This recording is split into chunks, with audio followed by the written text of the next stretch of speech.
Kevin Durant has agreed to sign with the Golden State Warriors? What? Yeah, you know who it is. You know who it is.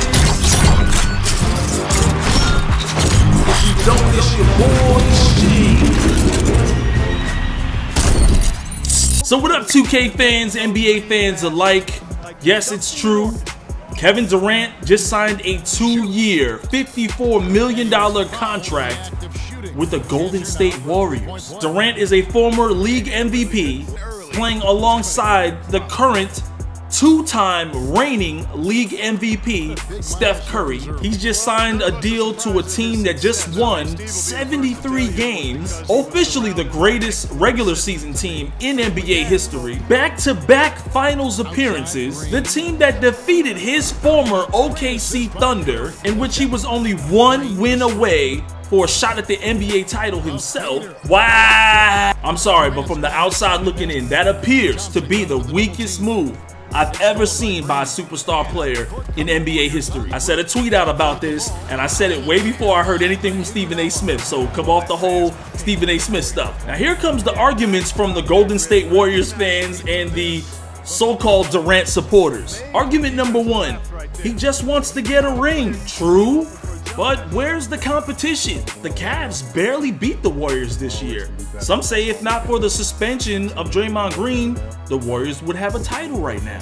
What's his legacy gonna look like? Can anyone honestly respect what he did? What kind of example did he just make for the rest of the stars around the league? Did he just make the biggest bandwagon move by an NBA superstar player ever? No matter how many rings he gets with Golden State, will anybody ever be able to talk about his greatness? It appears that the Golden State Warriors might be the most stacked team that I've ever seen. Argument number two, LeBron did it. The Miami Heat didn't have a 73-9 record the year before LeBron arrived. The Heat were 47-35 to be exact. They obviously didn't have back-to-back finals appearances. I mean, they didn't even make it out of the first round of the playoffs that year. And they for damn sure didn't have the back-to-back reigning league MVP on their team. I just personally don't feel like the LeBron James argument holds any weight.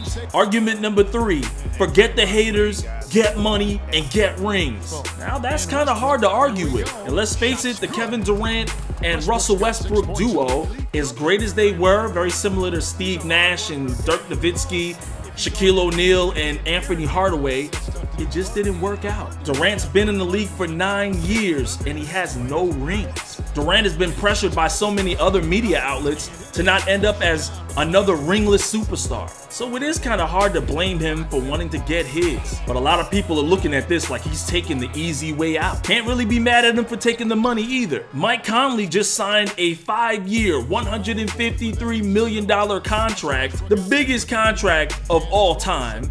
And he missed 26 games last year. And I don't even think Mike Conley's considered in the top 10 best point guards in the league right now. Timothy Mozgov is one of 9 players that are going to make more money than Steph Curry this year with his 4-year, $64 million contract. I mean, really, they're all just beneficiaries of a salary cap that went from $70 million last year to $94 million this year. Next year, it's going to get even crazier because the salary cap is going to be at $107 million. So I'm not really blaming anyone for getting there. Golden State Warriors fans have to be ecstatic.